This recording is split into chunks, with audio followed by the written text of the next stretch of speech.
Hello, everyone, and hello, Nate.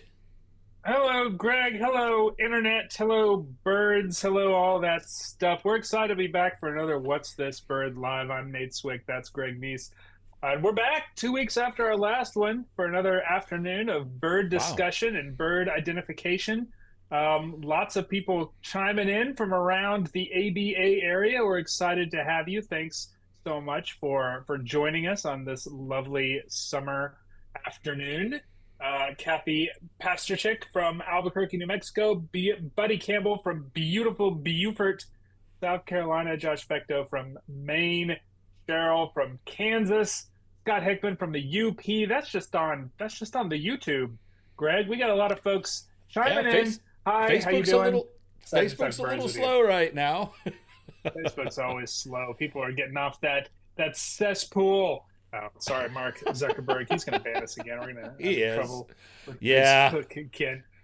We're excited to be here. We're from the American Birding Association, which is the North America's premier bird watching organization. And one of the things that we do here at the ABA is to help people enjoy their birding better, get a little bit of what do they call it? Professional advancement in birding. I haven't had to do one of those in a long time for any position I've held, so I don't know Yeah. what it's called anymore. Anyway, Drive Slang, howdy ho from Minnesota. Hey, how you Yep. doing? Saw Good to that. see you. Thanks everybody. Dallas Harrell from Tennessee, Jimbo from Manitoba, Andrew Kambauer from the District of Columbia. What a time of year it is, Greg. It's the spring is over. It's summer. It's breeding birds season. It It's is. nesting season. It's we're almost ready for fall migration to get started here any day now, and yeah, it's an exciting time of year. Yeah. You got any? Will Lee You got from The Rock. you got any breeding bird routes that you're getting ready to do? I do. I was getting ready to do them. I got my stuff right here. Oh, In the look next at couple that weeks, I'm probably going to be running old-fashioned those. paper. This is the way they. This is what the USGS I sends you. know. Then I don't take these with me. I fill them out after the fact. But I'm ready. Will Lee, hi from The Rock. I assume he means Newfoundland and not I would Alcatraz. assume so. There's plenty of birds on Alcatraz. Maybe he's visiting from Alcatraz too. Nice breeding bird colony on There was Alcatraz a these guy. days. There Lots was a of guy that was really French into birds cormorants, there once. western. Yep. Lucy and Bob Duncan from Gulf Breeze, Florida. Yeah, So a lot of great folks here. yeah, and I think most of you know what we do here, but for those who don't, We do. We if do. it's your first I hope time, so. welcome. We run a Facebook group called "What's This Bird?" It's Among other things. yeah, it's that particular group is huge. I mean, it's gigantic. It's It's like I last time I checked, it was like 120,000 or something like that. It Yeah, might even be more it's than that. it's a big group of people, and Yeah. the premise is very simple. If you've got a picture or a description or a drawing, field note or an audio recording or whatever of a bird that you've encountered, post it there, and we'll figure out what it is for you. Um, Someone will. and right, and by we, I don't And mean me and Nate individually or our excellent occasionally we moderators. jump in there. Occasionally we do. I'd say Um, something like 85% of the time that it's correct. Although we have had a bunch of guesses lately. We're trying to figure out how to solve that problem. Katie yeah. Wachilla says, "What's this bird is my sole reason for being on Facebook." You and me both, Kay. Beata from That and the ABA Rare Poland Bird Alert. is here.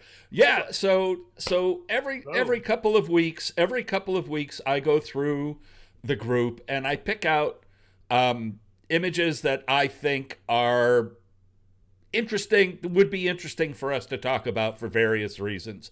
hmm Sometimes it's straight up identification. Sometimes I try to find something that Nate and I might not agree on because that's always fun.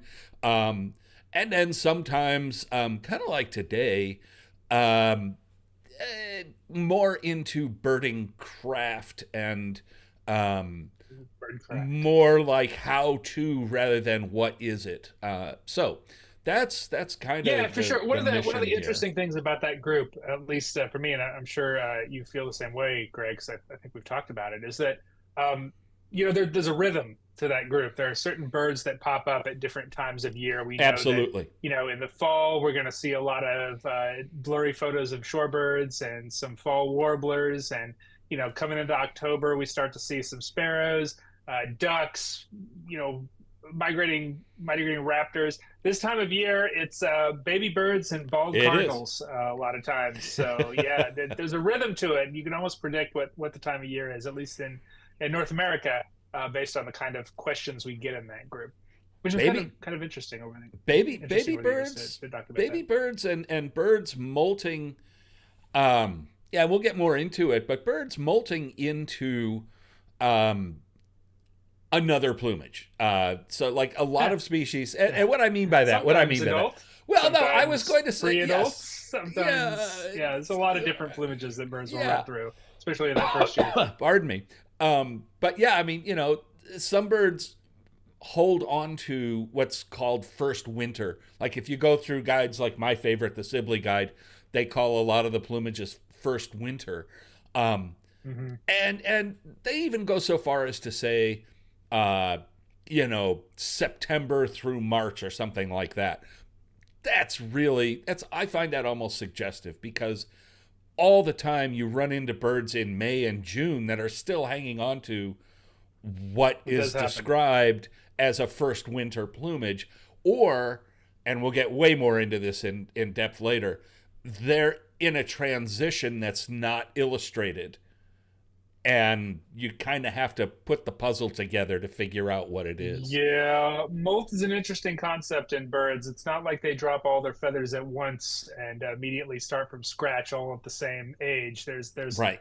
as you say, Greg, there's a lot of missing feathers. There's feathers that are retained from the juvenile plumage. There's half of the bird is looking juvenile, and the other half is looking more second year or after hatch year, or even adult like. That is a tough time of year for dealing with bird identification, especially if you're not really expecting it. It is, and something you just kind of tangentially mentioned there that I have noticed, and it would be an interesting study. But climate change, which is real, by the way, um, has allowed certain species to start breeding earlier uh, Hmm. and continue further into the season, into the year, than they normally did, and or previously had. I think of like American robins, for example. The robins in my neighborhood arrive March 1st, like the new birds are back Hmm. March 1st, like on a dime, and they start nesting immediately. And by the time we get to September, they maybe have had 4 or 5 broods. Yeah, it's house And finches like that around here. and house finches and I mean, I'll see so my first baby house finches in like the second week of March sometimes if we have a yeah, I particularly mean, mild winter. Like they get on it. we've already had plenty of fully fledged robins, and they're working on their second one already, and they'll keep Hmm. going, and they'll have babies fledging in September, and those birds will then be in juvenile, in that juvenile plumage in the fall, when we think of them, as like summertime birds. But that would be an interesting study, I think, to see what that effect is on various Or, species. Um, yeah.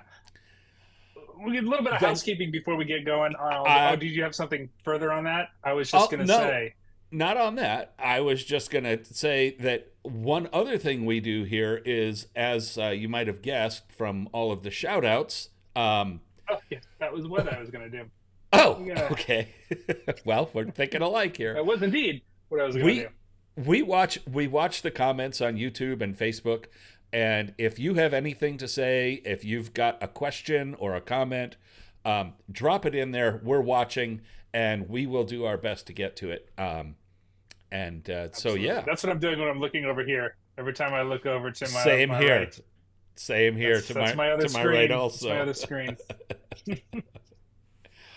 Yeah. So, beginning of summer, we got Tom Daniel. Tom doesn't say where he's in, but he says, "Hey." I say, "Hey," back. "Hey, Tom." Um, Yeah. All right. Let's get on with it then, Nate. Well, sort of, in a manner of speaking. In a We'll get on manner to the slideshow. We got a little more of vamping to do here. I think speaking. we all know that. Yeah. Everyone knows that by now. Yeah. Um, We got to plug some stuff. well, we got to plug the best natural history podcast out there right now. Um, which did I lose your? Oh no, I got your audio. No, Uh, I'm here. yeah, Nate, what is this week's podcast all about? Well, we've had a couple weeks since we talked last, and so I'll do them both. But this week's podcast was with a young researcher out of New Hampshire named Miranda Zamorelli, who took a lot of really fascinating hand-drawn maps of songbird territories, and basically, 50 years, digitized them, put them, started comparing them to maps that she and her students started creating, even now in the modern era, the 21st century. And it reveals some really interesting insights into how bird territories expand and shrink and change from year to year based on how many birds are using that territory. But the interesting thing for me, the interesting angle of this was that a researcher at Dartmouth that preceded her by many decades had drawn these wonderful hand-drawn graphs, maps of this site that the researchers have been using at Dartmouth for years and years. As he was interested in a completely different question. She was introduced to these wonderful file cabinets full of amazing maps of 20 odd bird species every single year, and was able to think of a new project using them and yeah, and figure some interesting stuff out. But these maps are fantastic. They're hand drawn on a grid. The modern way that they do it is much more tech based, as you might expect. Sure. But you're able to compare them one to one, and as I said, ask some really interesting questions about how bird populations have changed over the intervening period. Really fascinating stuff. Miranda's really engaging. Fun episode. And the week before, we did This Month in Birding with some birding friends, and we talked all Yeah. about birding with tech and uh, crow intelligence, and geez, I forget. It's like 3 weeks ago that we recorded that, but Yeah. I'm trying to remember. A lot of really cool stuff. Birds and bees, not the birds and bees that you would expect, but using bird distribution and abundance to determine bee distribution and abundance, which is sort of fascinating. That's Neat fascinating. stuff. Neat stuff on the ABA podcast. Check it out. Yeah, it's interesting what you were mentioning about Miranda. One of the cool things about growing up birding in Chicago is that people have been birding here for a long time. And I think back in the 20s and 30s, there's a guy named William Druth who kept meticulous records. And they're published by the Chicago Academy of Sciences. And I've got a copy over here. And looking back through what he recorded, things like Buick's wrens, which are effectively extirpated in Illinois. I mean, he saw several of them, and I actually got my lifer in Lincoln Park in Chicago in the 70s, and yeah, they haven't been seen since. And Bachman sparrows, which are also Oh wow. extirpated in Huh. Illinois. He had four of them. Um, Hmm. I mean, those kinds of changes, and of course now, like the rare bird alert that you put out today, black-bellied whistling ducks are virtually everywhere. Yeah. Yeah, it's Only really recently it's in St. Pierre really and Miquelon, though. it's really amazing how much bird populations can change just within one lifetime or one generation. Um, Yeah, it's really I had something. this project I've been doing this project that I kind of put on hold where I'd taken all the old so the North Carolina Bird Club puts out, like most state ornithological societies do, a quarterly journal, and there's sightings and stuff in the quarterly journal, notable sightings, and all that stuff is online now thanks to the efforts of one Kent Fiala. And I don't know if he's watching, but he's done amazing work getting a lot of that old information online so that people could use it. And I was taking that stuff and putting it in eBird for a while. And it's amazing going back to like the 60s and 70s and seeing what counts as an unusual bird. Yeah. There was a time when bald eagle was Oh so gosh, noteworthy, yes. so rare that it was noteworthy enough to make the briefs to the files. And now obviously not the case now, but yeah, fascinating stuff to see that Yeah. those the ebbs and flows. There was a time, and you may remember this, Greg, when fulvous whistling duck was the whistling duck du jour that was wandering all over the continent, and then those kind of petered out, and now black-billed whistling duck is the one, and maybe fulvus starting to come back a little bit. I don't know if it will or not, but there have been a handful more in the southeast at least. Yeah, Yeah, it's neat to see those things happen. yeah, yeah.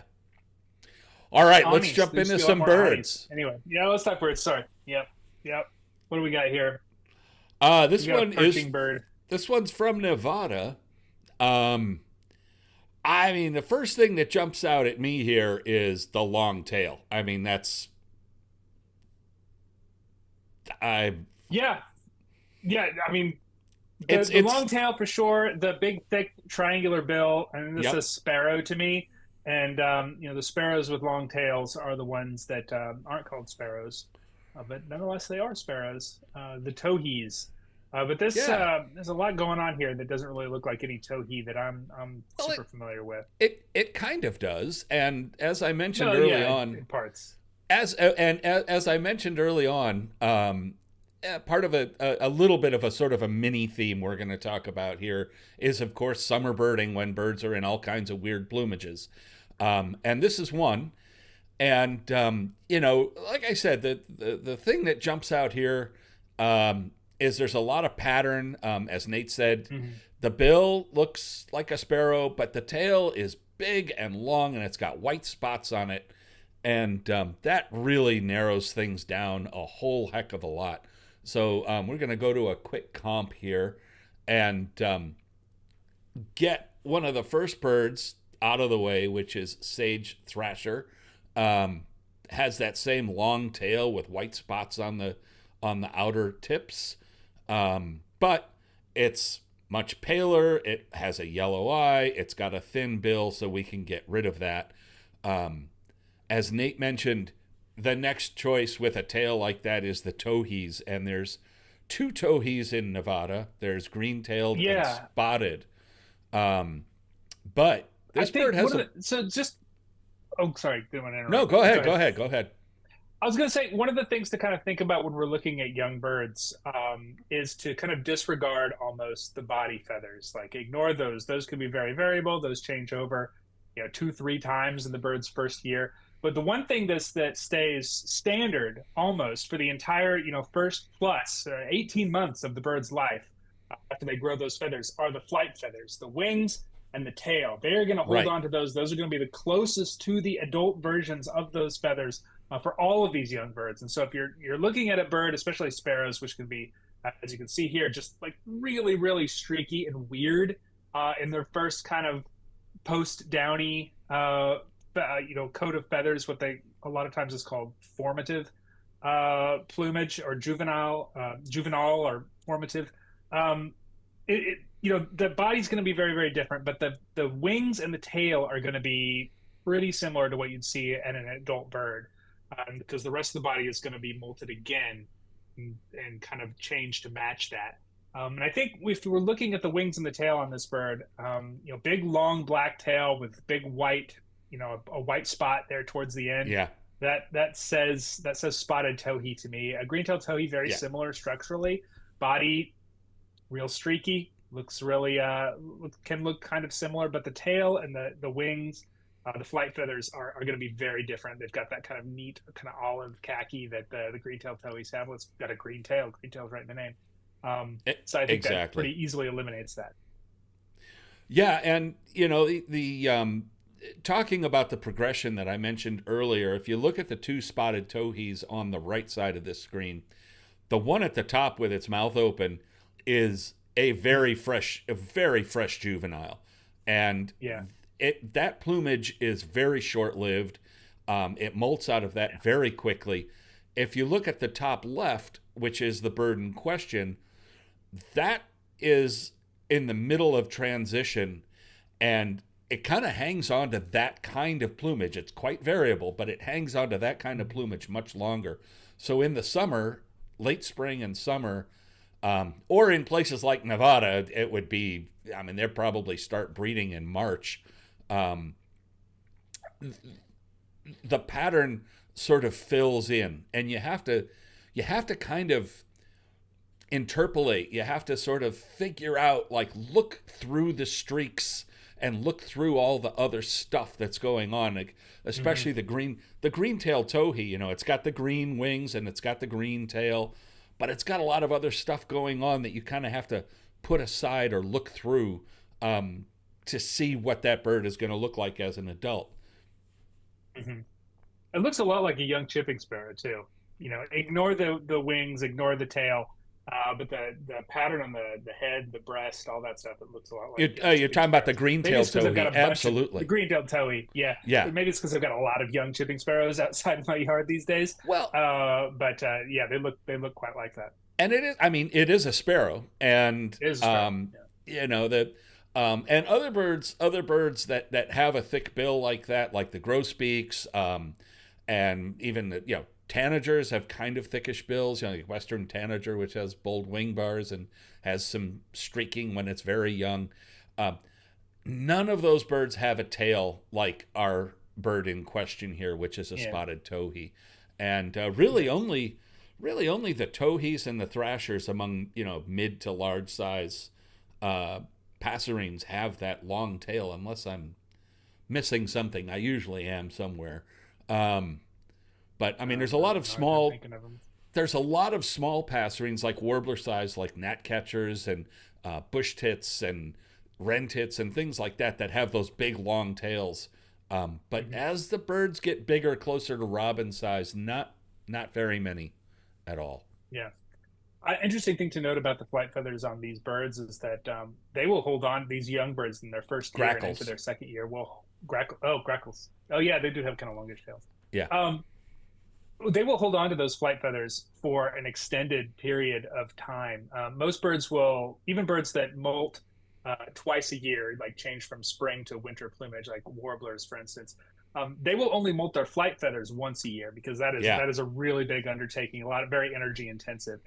Typically, that will be in the late summer into the fall, is when a lot of birds will do that full body, might they change all their feathers over, including their flight feathers. Well, these young birds, a lot of times, especially if they fledged, anytime in the middle of the summer, that's too soon to switch over their flight feathers. So they right, will retain those into that second year, at which point, they will look pretty much identical to an adult, although in that first summer, this will be 12 months plus having had those flight feathers. The flight feathers will look super, super, super worn. A lot of times they'll be yep, like grayish or brownish, even in a very dark bird like a spotted towhee. Those first year birds, or second year birds, I suppose I should say, will have like discolored flight feathers because they're holding on to them until that second fall, when they can get on the molt schedule that the rest of the adult birds are on. So yeah, even into that second year, a lot of times you can tell the difference between younger birds and older birds, even if everything absolutely, else looks identical. It's kind of a neat trick. Sparrows absolutely, and are definitely do that. Cardinals will do that. Things like pretty much everything. you can see that adult spotted towhee on the right has Oh yeah, one yeah, yeah. new primary at One really worn one. P10 or Yeah, 9, but it's got one new primary coming in there, that yeah. is a little shorter than it will be when it's fully grown. Hmm. Yep. Yeah. So our bird there in question is a juvenile or immature spotted towhee, because the one on the right at the top, that is a juvenile. The bird on the left top, which is a little further along, we'd call that an immature, not a juvenile. Yeah. Someone Because mentioned because the grackles on the YouTube comments, I should say, before you got it. So I was looking on Facebook. I should have stayed on YouTube. Yeah. Magpies also. Christopher Oh, Fagan of says course, magpies. Yeah. East Coast bias here. We got our East Coast bias. Yeah. No, no, no. I mean, it just there aren't too many of them, and you just you know in the Mimids, tropics there's towhees. lots. Yeah, yeah. All right. All right, this one nearby in the west, not that nearby, but whatever. Um, on the opposite side of the divide, Larimore, Colorado. And this Um, bird's visiting a feeder. Yeah, yeah. Can I just say, I'm not trying to shame anybody out there if the person who took this photo is watching. That this is a terrible photo. it is This a is actually terrible a photo. hard. This is a hard photo to identify, but there's enough But it's there. not. But it's Um, not. yeah, maybe that's the point. Maybe that's I mean, and the that's one of lesson the we're taking from this. that's one of the reasons I picked it is that All right, fair enough. yeah, I mean, when you take what we can see, coupled with status and distribution, I really there's only one species it can be, and even tossing out where it Yeah, is, in unless it's in Colorado the for sure. tropics Yeah. or Eurasia or something. Um, but we've got a bird that's got a moderately long tail. I mean, it just looks like it's your standard bird. It's shaped like Yeah. a standard bird. The tail isn't too short. It isn't too long. Yeah. Shape and size wise, there's nothing particularly unusual going on here. But it's got yellowish underparts. The picture, Hmm. as Nate said, leaves a lot to be desired. So we really can't tell Saying it what's lightly. going on with the upper parts. The thing that we can see is that it doesn't have a super thin bill. It's kind of got a moderate bill. Yeah, it's got a lot of dark. I mean, the head But is the obviously very face, dark. It looks like the cap is a little bit paler yep. than the rest of the head. The bill to me, it's got kind of a It, blackbirdy bill. It's got maybe we might think grosbeak, black-headed grosbeak is a possibility. No, it's not. But I'm no, just it's throwing not. I'm just throwing things out there. I don't think it's a Yeah. possibility, but considering the shape of the bill looks a bit too long, a little too narrow at the base to be a grosbeak, and obviously the rest of the bird is quite Yeah. wrong for black-headed grosbeak. Eh, Um, And now, I mean, this isn't as bad as some of the back of camera pictures that we've seen. Right, you'll remember 2 weeks ago the yellow rumped warbler, which, boy, that was. yeah, no, you're right. But a really pixelized image like this can distort things and make the bill look thicker or Bill length smaller. is different. If Is it's one of the if things it's that distorts it. strongly backlit, it's going to look smaller than it really is. If it's front lit but the picture's really pixelized, it's going to look bigger than it actually is. So Mm-hmm. you have to take all of that into consideration when you're looking at it. But the bill on this bird is anywhere from, like Nate said, a blackbird to maybe a cardinalid like a tanager or maybe a thrush even. Mm-hmm. But it's not real thick. I mean, we can tell it's not real thick like a grosbeak, and it's not Yeah, real thin like a warbler. Um, no, Susan it's Nelson on pale too. That's Facebook, kind of nice too. yeah, It's really pale, almost grayish, which is noteworthy as well. it is. Susan Nelson on Facebook suggests looks like an Oriole, and ding, ding, ding, we have a winner. Great. Um, and yeah, that sort of It greenish does look like an overall Oriole. with a black face.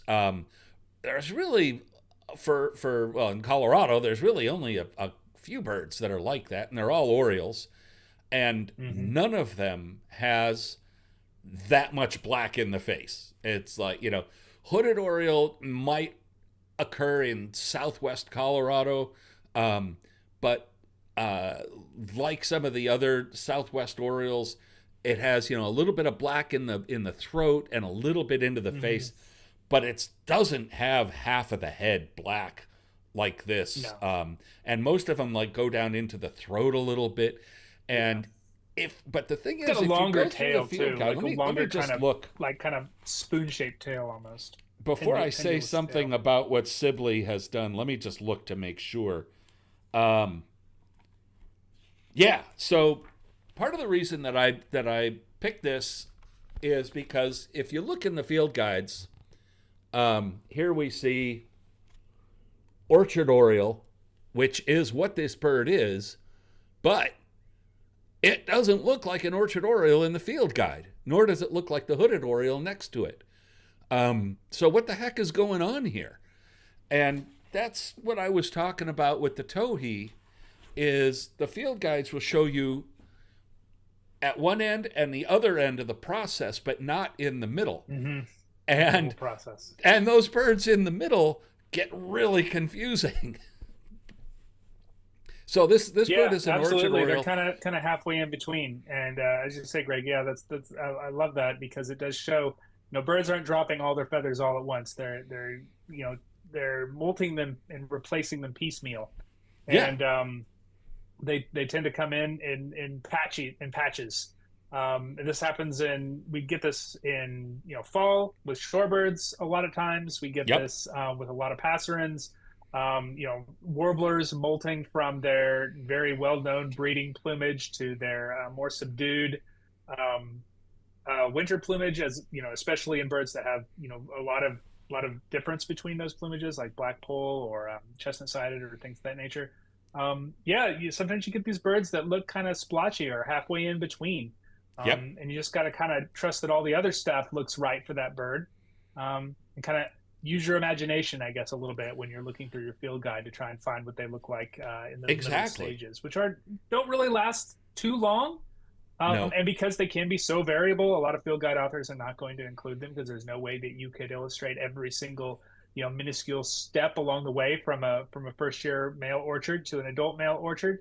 But yeah, we do get a little bit of it. You do get parts of it, and you got to use those field marks to get your identification. Yeah, and the thing with orchard Oriole that like is like doubly confuses people is that the immature males, um, they they look like the bird on the left, into their second year, into their second summer, when they are adults and they're So they're singing. singing, yeah, They're singing like up and adults on singing, territory. Yeah, and yeah, they're that does they're happen. holding territory and behaving like adult, like what we think of as adult birds. And I mean, They're not not to get always very into the successful weeds. I mating don't want to because get into they the don't. weeds of that because that's a whole Okay, nother conversation. But yeah. but yeah, and then they go through this transition, and as you said, the field guides do not show what happens between point A and point D, and that is with a lot of birds can be really confusing. Beata says, "Great visual, thank you for that. I do try." And so yes, that is along the that is our theme for today is summer plumages, and baby birds and all of that. So yes, the bird there up in the left is an orchard oriole, and even though it's confusing, it's really distinctive. I mean, we don't really have anything else in the ABA area that looks like that. Yeah, the only Oriole that you might confuse it with, Baltimore Oriole can do the same thing. They can kind of show a lot of different Yeah, plumages between, young males to adult males, kind of famously. And then you've got females in there, which kind of muddles the whole thing because some yeah, females can actually look quite a lot like young males. But Baltimore Oriole would be, I would imagine, pretty infrequent, and not impossible, but infrequent in yeah, Larimer. And so, Orchard Oriole being the obvious choice here, the yeah. first one you would go to. Hi, Pam, and thank you on Facebook there. Oh yeah, All right, moving right along. When I saw this picture, I immediately knew what it was, and yeah. I You didn't. couldn't explain exactly why. But I did exactly. I couldn't Yeah, explain I'm the why. same way. Yeah. And I was looking at it and looking at it, and I try to look at the picture before I read the comments to see what people have come up with. Um, and in the case of this bird, the person had two pictures of it, and so the second picture shows immediately what it is.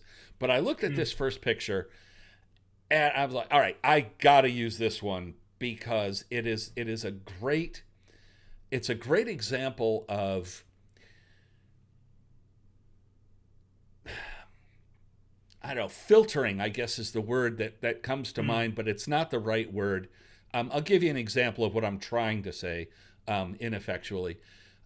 There are very few. There was another bird that I didn't pick just because I picked five, and it was a Swainson's warbler, and the bird was up high above the photographer, Mm. um, and so you couldn't really see the top of the head, and the color, it was kind of backlit and everything. So the person who took the picture wasn't sure if it was a Swainson's or a worm eating, and Mm. Yeah, similar yeah, because shape. you could just Yeah, see that they're similar shape, big bills, yeah. line, um, but Stubby, short tail. Yeah. we could exactly, but we could clearly see the undertail coverts. And Mm. many years ago, while I think working on a worm-eating warbler that you could just see the butt end of it. Our colleague Michael Rutter pointed out to me that there's only like a dozen passerines or so in the ABA area that have modeled or patterned undertail coverts. And some of the ones that come to mind immediately are things like the red poles, Black and white warbler. black and white warbler, and there's a few others, but worm-eating warbler is one of them. And Oh, really? yes, it has these big, soft models on the undertail coverts. And That's interesting. the Because bird, warbler, warbler, I guess it's not a bird I'm underneath all that often. exactly, Because it's a low, shrubby kind of warbler. I usually see it about eye level or maybe a little bit higher. exactly. Yeah, it's interesting. So it's like, all right, I looked at that and I immediately have that always in the back of my mind. This bird has clean undertail coverts. It's not a wormy. The only other thing it can be is a Swainson's. And of course, if you look at the face and everything, I mean, Swainson's is a really distinctive looking warbler. Anyways, Yeah, big bill, like a big railroad bill spike. and the way the eye, it's when it was looking above, the way the eyes look down, there's something about the face shape and everything of that bird. It's got a weird face shape. It does. Both wormy and Swainson's, actually, for that matter. So looking at this bird. Anyway, this bird. So looking at this bird, we can see three things and only three things very clearly. One, it has pale legs. They're either yellow or tan. Two, just to point out, it is hard because this picture is clearly over exposed just a little bit, and so it's hard to know how accurate to take some of that yellow. But I think it's fair to say that I think those legs are pale. I mean, yeah, I mean, it looks they're not black, is my point. Yes. Yeah. Looking at, the leaves and branches, we can tell this is a small bird, so it's, warbler, finch, something along that size. So we've got the pale legs, we've got yellow underparts, and then we've got completely flat, nondescript gray upper parts. Yeah, no wing bars. No wing streaks. bars. No apparent big white flashes in the tail. No spots. Plain. No green edging on the tertials or the secondaries or the primaries. No hint of green anywhere in the upper parts. And I saw that picture and it immediately registered what it was, and I couldn't quite determine why. And Alex Chisnall just grabbed it and said, I want to say Canada because of the gray back and no contrast. So like yellow. That's what people are saying on YouTube as well. Yeah, there's no yellow rump. So really, there is only one bird in the ABA area that looks like this at this angle, and that's Canada warbler. If it was a like a Nashville, we would see some green in the wings. They have dark, ridiculously like little toothpick-like legs. Although this one's pretty thin. They got the white pants too, and they've got the white undertail pattern, the under pattern of the exactly. It's very distinctive. So like here's the second picture. It's a female. No doubter there. Big wing bar, nice kind of necklace. Not wing bar. I'm sorry. Big eye ring. Nice big kind eye of ring. Necklace, Yeah. Across there. Yeah. Gray. Gray. Yeah. But yeah, it's one of those things that when you get familiar with all these birds, things like that will jump out to you and you don't even know why. You'll see it and it'll be instantaneous. Yeah. And I think about like why I like Canada warbler, why I find them so aesthetically pleasing. I think it is because they are just gray all over. That's such a unique thing. When I think about other warblers that have gray or that I associate gray with, because it's kind of an unusual color for a warbler.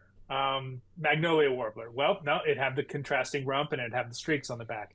Mourning warbler. Well, would have gray on the head, but the back would be kind of a greenish. Same with green. Yeah. McGillivrays for that matter. Yeah. I mean, it's gray. It's the only one that's gray. It is. Yeah. So yeah, and one of the another one. It's a similar thing in the sense that the second you see it, you just instantly know what it is. And yeah, we've talked about this. What I'm going to talk about is what in a second here is you and I have talked about this many times when we talk about American redstart, when they're high up in the Mm. trees, they have this way of just moving their tail side to side as they, Yeah. Yeah. like, even if you can't see the yellow or salmon colored spot, patches in the tail, just the way they move, Yeah. you instantly know what it is. And so yeah, that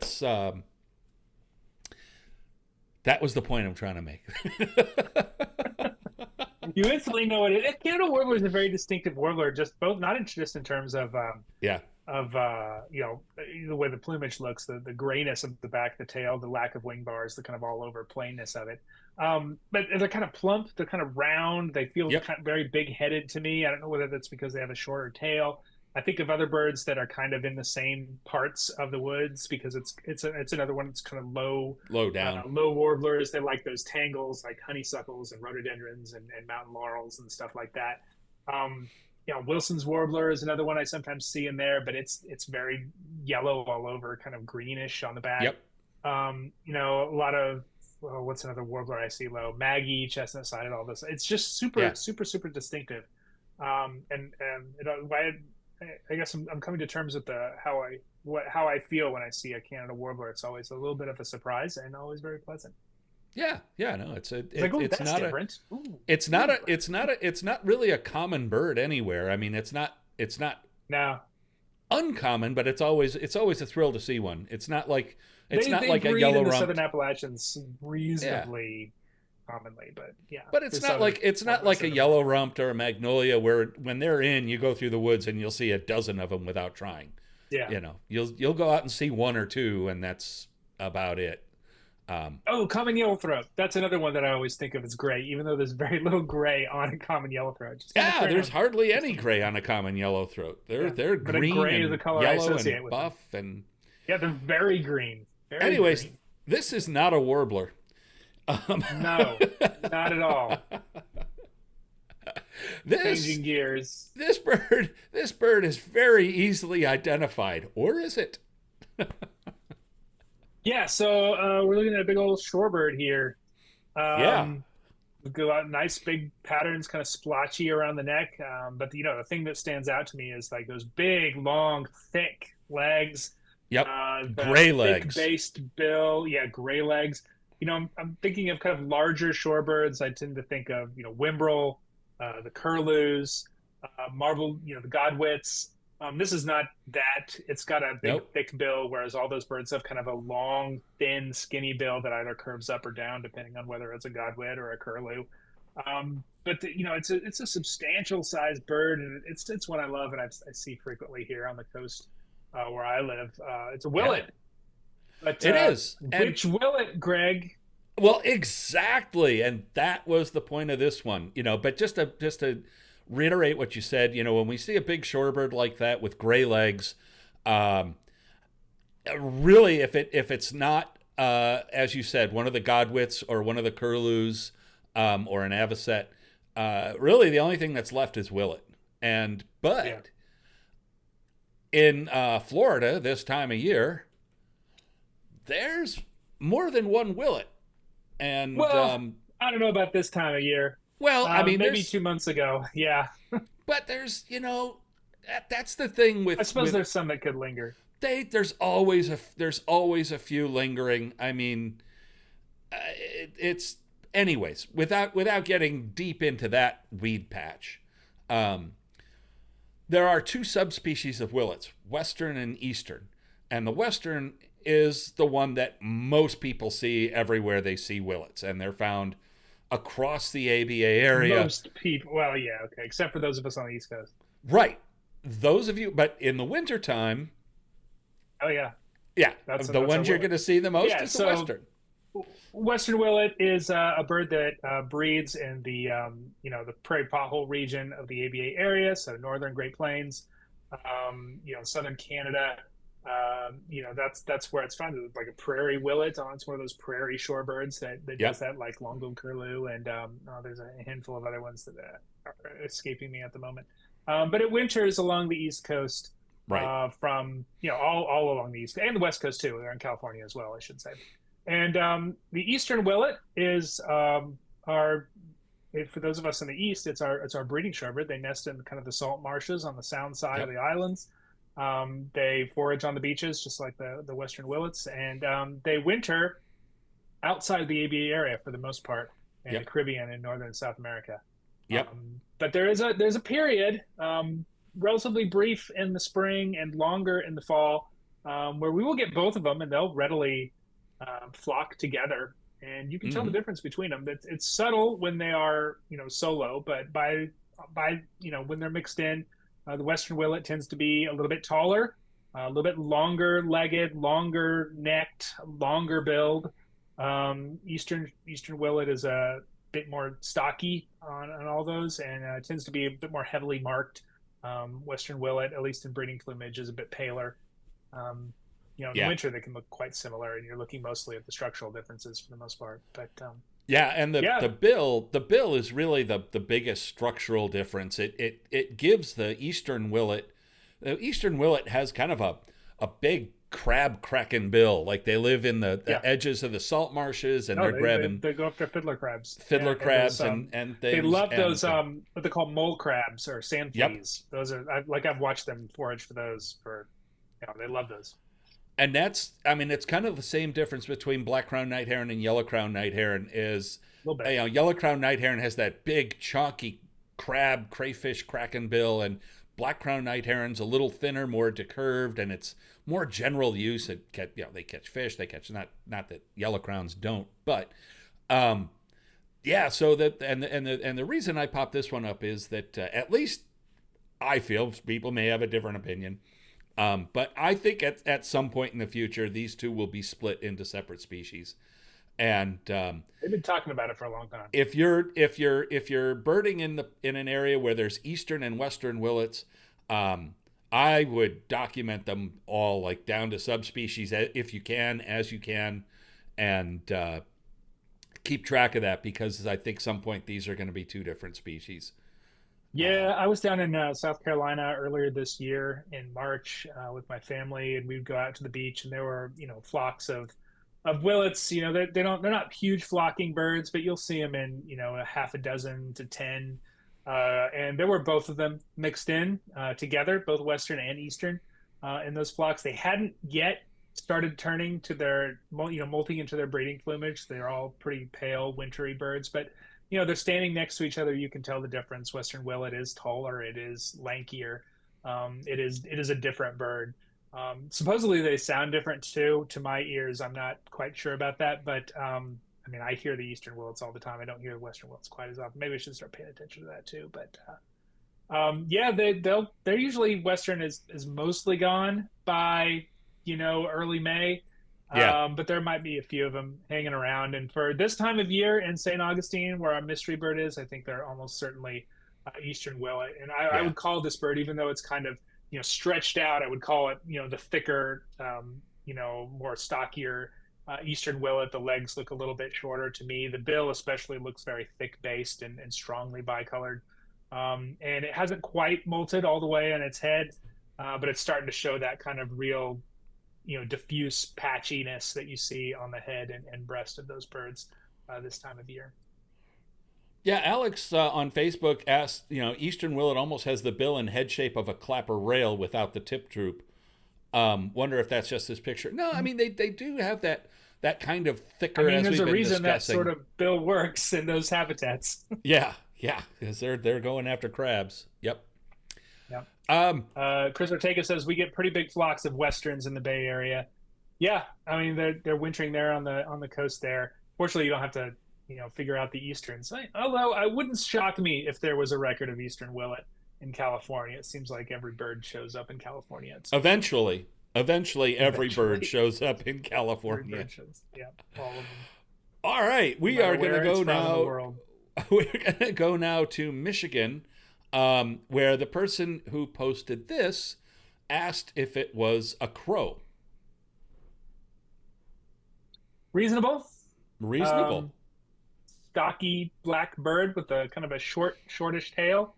What appears to be a pretty thick bill. This one does not feel crow to me though, Greg, for It reasons I think doesn't. we'll go into. Yeah, But it yeah, doesn't. there's a lot of crows around, a lot of baby crows around. Yeah, I mean, and that's that. Yeah, yeah, and baby crows exactly. Um, this looks to me like a baby bird, but it has a sort of a thick, chunky bill like a crow, kind of a not so terribly long. It's definitely black. Um, it's got very short wings, and the tail is kind of sticking out there.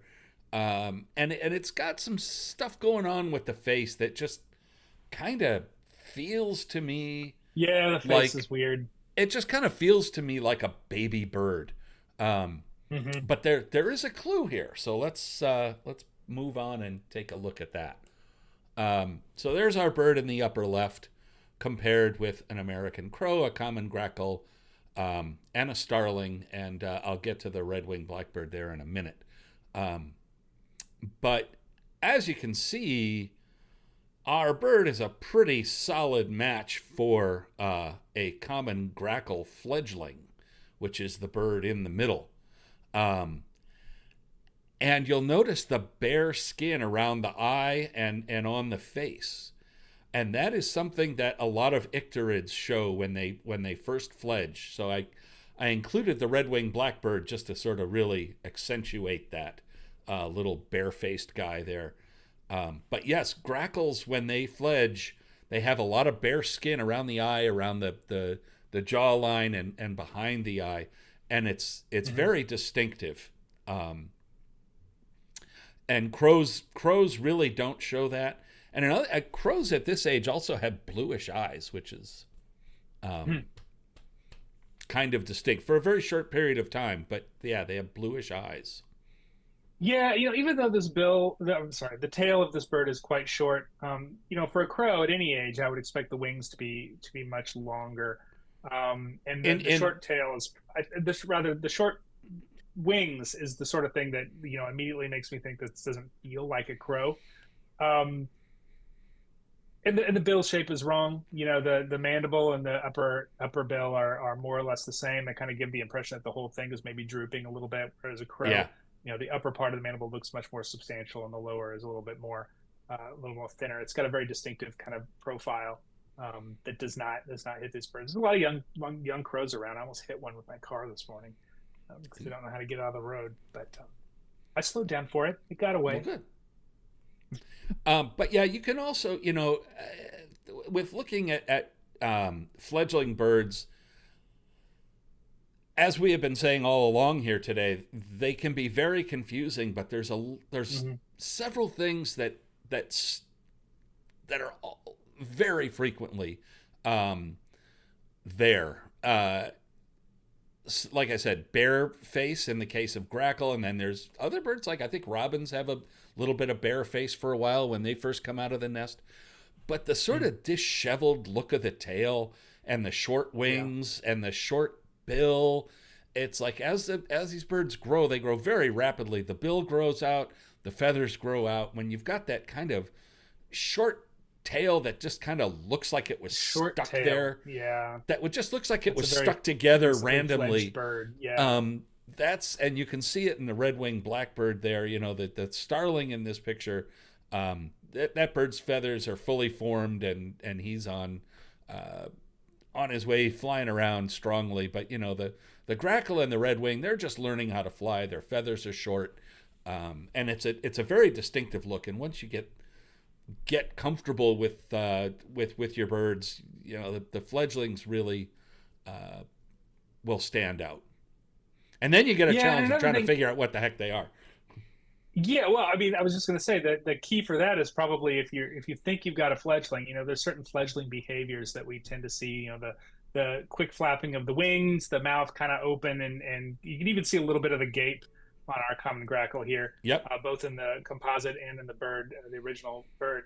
If you don't know what the bird is, if you're pretty sure you've got a fledgling and you don't know what the bird is, just wait a little while and see if that parent's going to come in and stuff its face, Yeah. because that will make the identification a little bit easier. I know that I've done that for some young sparrows, when you're, song sparrows, chipping sparrows. So they can look so weird and streaky and Well, unfamiliar. Just kind of and sit around and wait for that parent to come back, and you'll get it. Yeah, and like right now we've got a pair of house finches nesting in our backyard, and whenever I go near the little tree they're in, the couple is always like sitting up on the wire, just Hmm. chipping at me incessantly and Chipping at you, making noise. yelling at you. So Yeah, if you do find a fledgling, just stop and listen, because you may not see the adult, but the adult certainly sees you, and you might certainly. hear Yeah. like just some incessant chipping or some other kind of noise, and that'll clue you into the adult that is watching that bird, that baby bird. Even if you don't Um, recognize that noise, a lot of times birds have a very specific kind of scare away predators from babies vocalization that is not one that you may be familiar with. Absolutely, absolutely. Yeah, starlings.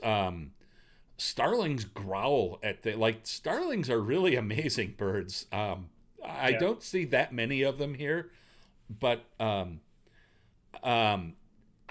like they have different alarm calls for a cat than they do for a Cooper's hawk. Mm. Um, and it's really like, if once you learn that, like you can tell, all right, like if you hear this like grr grr grr growl, a starling, all right, that's a cat or a coyote or something like that. And then they have this like metallic, like just it's almost hard to listen to call that's like a Cooper's hawk or a kestrel or something. Pam Soli asks, are fledglings larger than their parents at first? They certainly can look that way. They did And look that way. I was gonna write a response when I realized, well, we can talk about it because that's yeah, the we sort of got a thing that we couple encourage here minutes. on this program. Yeah, Yeah, well, and a lot of that can be because they are so disheveled. Like their feathers don't quite, line up like the adult feathers do. They don't, the barbs don't quite, link as well as the adult feathers do. Because a lot of that, one of the characteristics of that first juvenile plumage that a lot of birds come into is that it's kind of it's disheveled. It doesn't link well. It doesn't smooth down quite as well. It looks rough. It breaks up the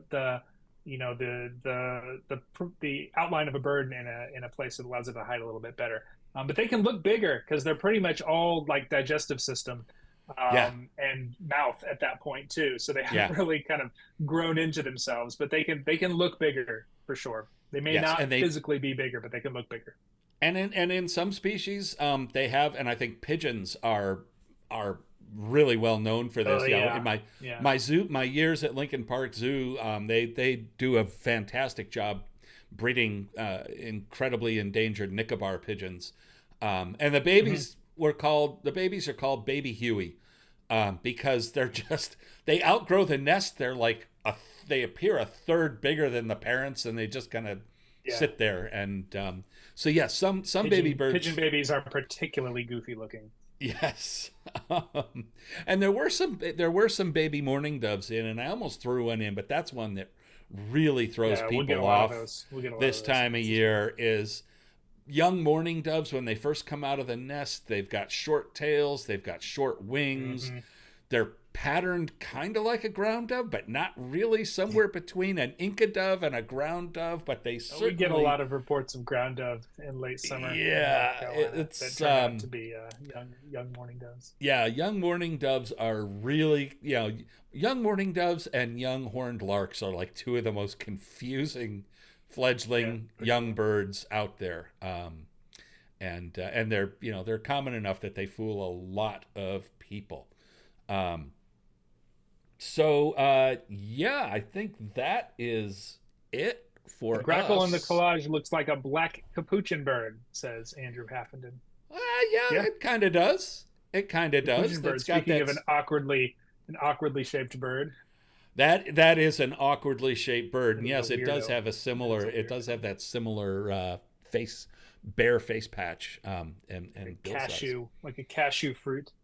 Yeah. That We did it, Greg. we did. So yeah, we'd like to thank everybody for joining us today, and if you enjoy what we do, Nate, that's your You cue. don't have to enjoy this episode, but just generally enjoy what we do. We're get doing up this there, this get up there offerings. to We do a get lot of up stuff. get there to aba.org/join and join the club. We would love to have you. Um, And if you're we already a member, thank you. thank you very much. Yes. And I guess with that, we will see you guys in 2 weeks. Yeah, we'll be back in a couple weeks. If you want to keep tabs on when we're going to join you all, please go to aba.org, scroll all the way down to the bottom, and sign up for our ABA newsletter. We'll give you all the heads up on all the stuff that we're doing, including What's This Bird. We're not going to sell your email address to anyone. We hope that's completely in-house, so don't worry about that. Please Yep. consider signing up for that. Thanks to everybody for joining us. We'll be Yeah. back, and have a great summer. I'll be back to talk about my breeding bird surveys probably. Right on. All right. Take it easy, Yep. folks. Bye. Bye bye.